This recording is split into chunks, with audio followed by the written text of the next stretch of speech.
The Partygate inquiry, more pressure on Boris Johnson. A Commons committee looking into whether the former PM misled Parliament says evidence strongly suggests that it would have been obvious to him that lockdown rules were broken.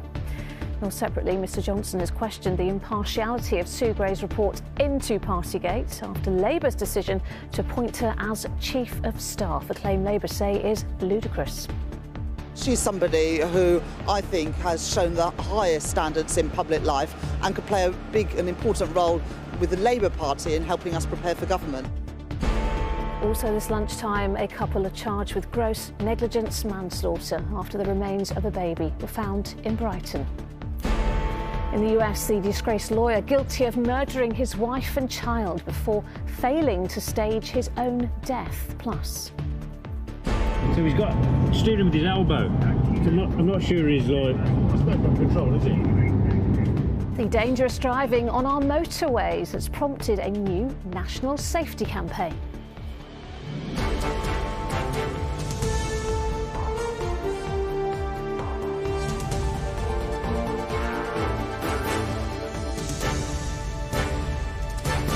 This is the ITV Lunchtime News with Lucrezia Millarini. Good afternoon. It should have been obvious to Boris Johnson that coronavirus rules were being broken at Downing Street. That is the position of the Commons committee investigating him. The former Prime Minister will now need to appear before that committee later this month to answer those claims. Claims that could show Parliament was misled. Mr Johnson lashed out today, saying evidence against him was orchestrated by the senior civil servant Sue Gray. Well, she's just quit her role and wants to become Sir Keir Starmer's Chief of Staff. With the latest on the broken rules and rows that follow, here's our political correspondent, Harry Horton. I can tell you once again that I certainly broke no rules. Those were meetings of people at work, talking about work. It's a line he repeated again and again. But it's what he said here that MPs are now focused on. All guidance was followed completely during number 10. And 1 week later, here. I have been repeatedly assured since these allegations emerged that there was no party and that no COVID rules were broken. Today, a committee of MPs said any breach of the rules should have been obvious to Boris Johnson as they released WhatsApp messages sent by officials as they worked on the Prime Minister's defence.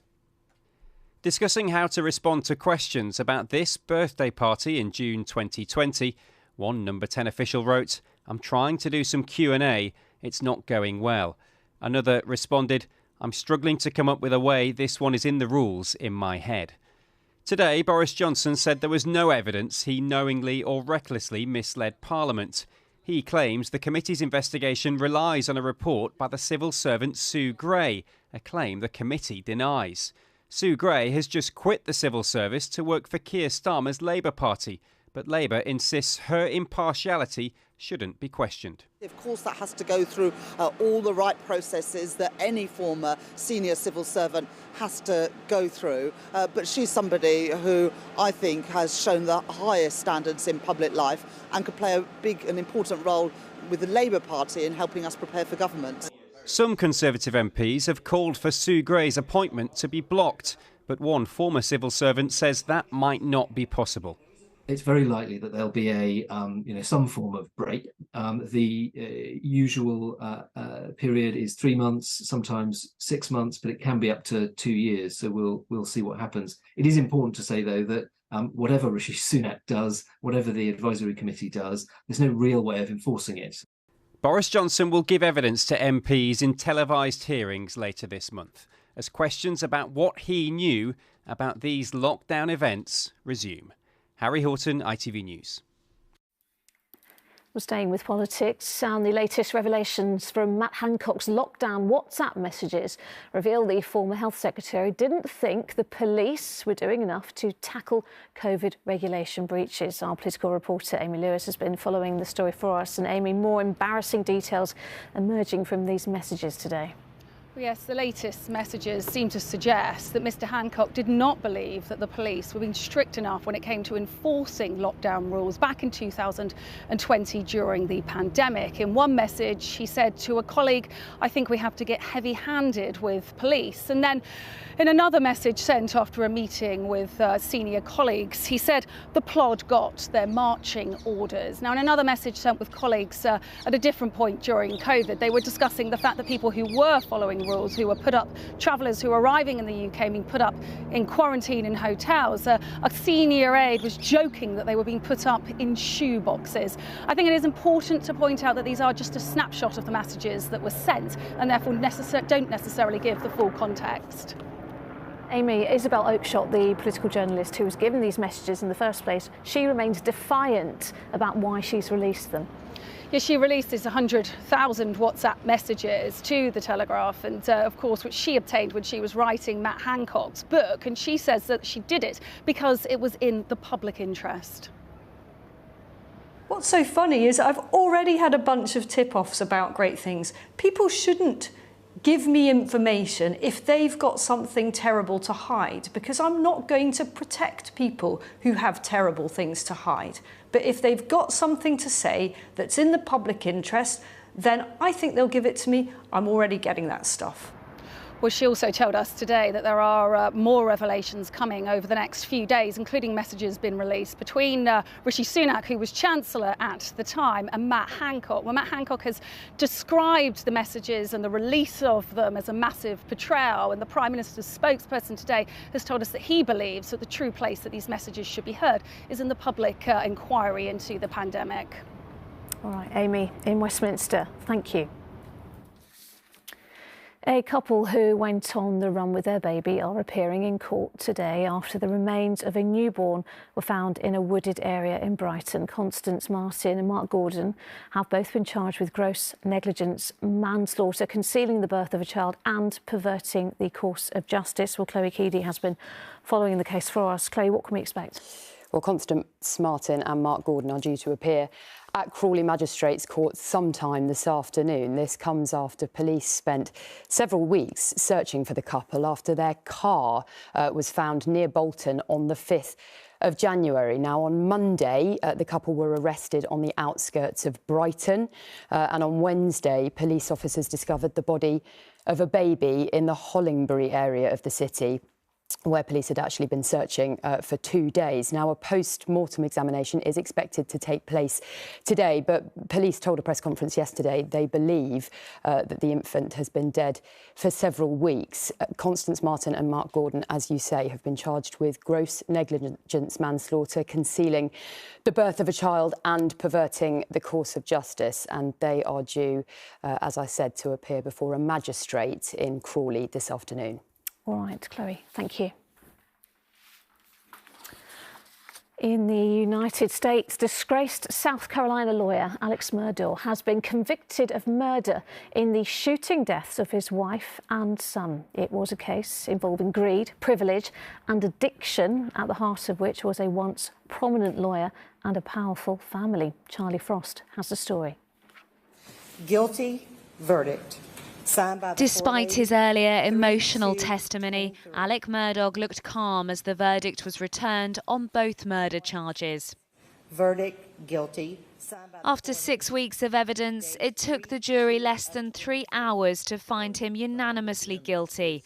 His surviving son, Buster, the only one who looked devastated, sat behind his father in the public gallery of the courtroom. Outside, prosecutors said justice had been done. It doesn't matter who your family is. It doesn't matter how much money you have or people think you have. If you do wrong, if you break the law, if you murder, then justice will be done in South Carolina. It was on this family estate in 2021 that the bodies of Maggie and Paul Murdoch were found, shot dead near the dog kennels. Their deaths, the climax of the unravelling of this wealthy and well-known family. For generations, Murdochs had held key positions in the local prosecutor's office, whilst also running their own powerful private law firm. But before Maggie and Paul were killed, the family were connected to 3 other separate suspicious deaths. And after he was accused of killing his wife and son, Alec Murdoch admits he made a botched suicide attempt involving a hitman and a $10 million life insurance claim. In the feed room. But throughout the trial, he remained adamant he was innocent. Mr. Murdoch, did you take this gun or any gun like it and blow your son's brains out on June 7th or any day or any time? No, I did not. Prosecutors repeatedly argued that he'd killed them to distract from his spiralling financial crimes, with allegations he'd stolen millions from clients and colleagues, partly to fund an addiction to painkillers, an addiction he blamed for lying about the last time he saw his wife and son alive. A series of events, that caused me to have paranoid thinking, and then I lied. And he may be taken away. Murdoch faces anything from 30 years to life in prison for each murder. He'll be sentenced later today. Charlie Frost, ITV News. Still to come on the Lunchtime News. Get your elbows off the wheel. The campaign to get drivers to respect the rules of the road, and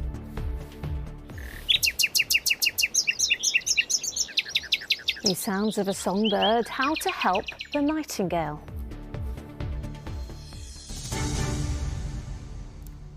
But first, in the last half an hour, the disgraced reality star Stephen Bear has been sentenced to 21 months. The Celebrity Big Brother winner was found guilty last year of a so-called revenge porn offence, sharing a private video of himself and his girlfriend. Our correspondent Rebecca Barry was at sentencing today. Rebecca, what was said in court? Well, as Stephen Bear arrived at this court this morning, he showed a seeming arrogance that he's shown throughout this trial. As he walked along here, he paused to film videos of himself, presumably for social media. He mocked one reporter who asked him a question, and when I asked him if he felt any remorse, he didn't respond, but simply asked a passerby if they wanted a selfie with him. But he won't be leaving this court in that way, because he has now been sentenced to 21 months in prison for posting online a private video of him having sex with his ex-girlfriend. Georgia Harrison, also a reality TV star, as Stephen Bear once was, has waived her right to anonymity, and the judge praised her dignity and courage. She told the court that that video had caused her panic attacks, that she'd been left feeling like millions of people were laughing and judging her. Stephen Bear, a former reality TV personality, made thousands of pounds from that video that he posted to his OnlyFans site. His lawyer had argued for a suspended sentence, saying that he had ADHD and an impulsive disorder, but the judge said that that neither excused or explained his behaviour. As Stephen Bear left the dock to begin his sentence, he said, "Have a good evening and enjoy your weekend, everyone." Georgia Harrison said that she hopes that this sets an example for others, that there will be serious consequences for this crime. All right, Rebecca in Chelmsford, thank you. Former England cricket captain Michael Vaughan has been giving evidence on the third day of a hearing into alleged racism at Yorkshire County Cricket Club. Claims were brought by former player Azim Rafiq, who said he'd been left on the brink of suicide during his time at the club. Well, Charlotte Cross has been listening to the hearing this morning. Charlotte, what's been said? Well, Lucrezia, Michael Vaughan has just started giving evidence in around the last hour or so. Now, this hearing all hinges on allegations that he made racist comments while at Yorkshire Cricket Club back in 2009, when he apparently addressed a group of 4 Asian players, saying there's too many of you lot, and then either we need to have a word about that or we need to do something about that. There is some discrepancy in the exact wording of the phrase said to have been used. Now, he has always categorically denied saying this, and today he reiterated that. He agreed with the lawyer from the England Cricket Board that it would be racist and discriminatory and unacceptable, but said he has a very clear mind about 2009, and he said that's not the kind of thing I would have said. He did, however, apologise for historical tweets sent in 2010, which he agreed were completely unacceptable. Now, the allegations were made by bowler Azim Rafiq, who gave evidence yesterday, and he has been supported in his claims by two other players, that's Adil Rashid and Rana Naveed Al Hassan. But the fourth player in the group, allegedly targeted by the comments made by Vaughan, has not corroborated the allegations. Now, earlier on today, we heard from the man responsible for the England Cricket Board investigation, that's Meena Botras, and he was challenged by Vaughan's lawyer on a number of issues, he said, with the investigation by the ECB, including why other players involved in that same game weren't spoken to. Mr Botras said there had been issues in getting hold of them. Now, Mr Vaughan is the only player to have been charged who will appear in person to defend himself, and he will continue giving evidence this afternoon. Charlotte, thank you.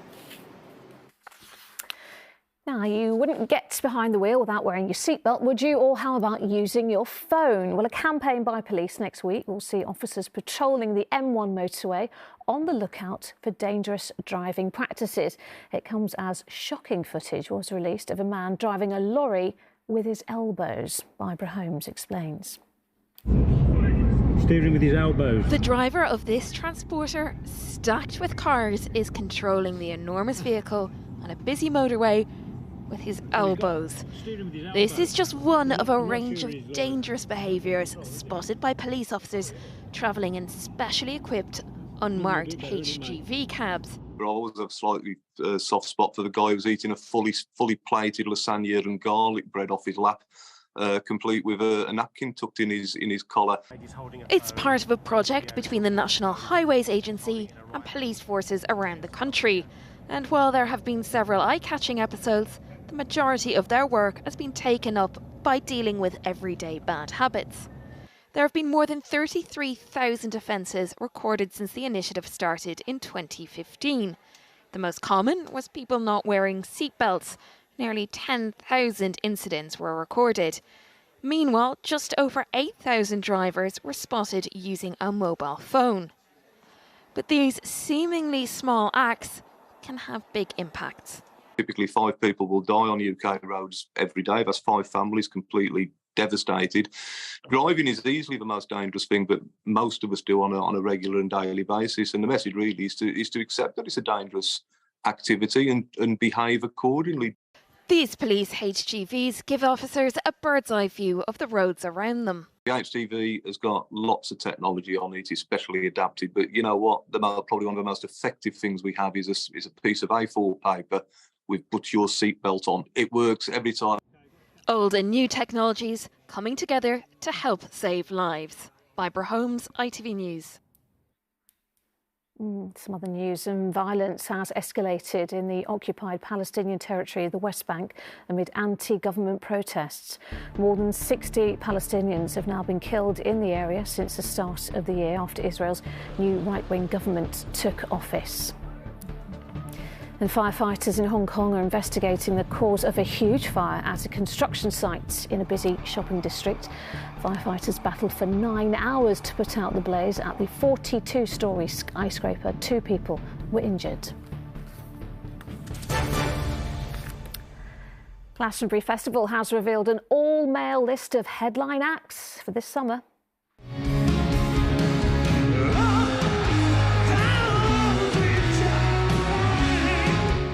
It includes for the first time veteran rock band Guns N' Roses, who make their debut at Worthy Farm on the Saturday night. Returning for the 3rd time are Sheffield's Arctic Monkeys on the Friday evening. They join Elton John, who has top billing on the Sunday. Organisers have pointed to an industry pipeline problem when it comes to the shortfall of female headline acts. The Nightingale bird song is one of the most distinctive in the country, but sadly, the bird itself is also one of the most at risk. Now, conservationists in Suffolk are bringing back Stone Age strategies in the hope of awakening one of nature's most beautiful sounds. Sangeeta Kandola reports.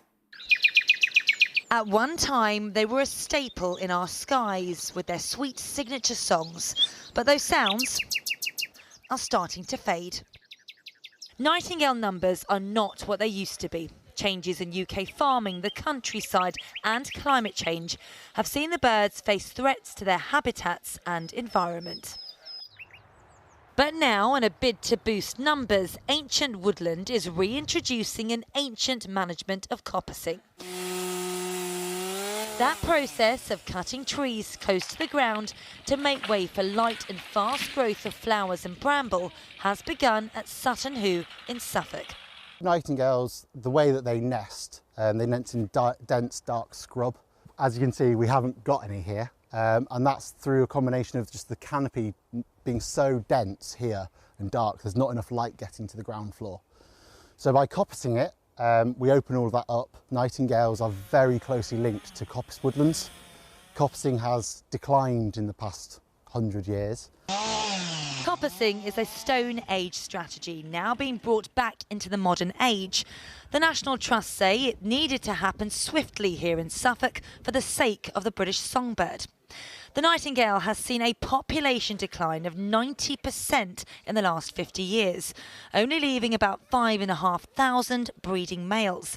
The bird is now considered one of the most threatened in the UK.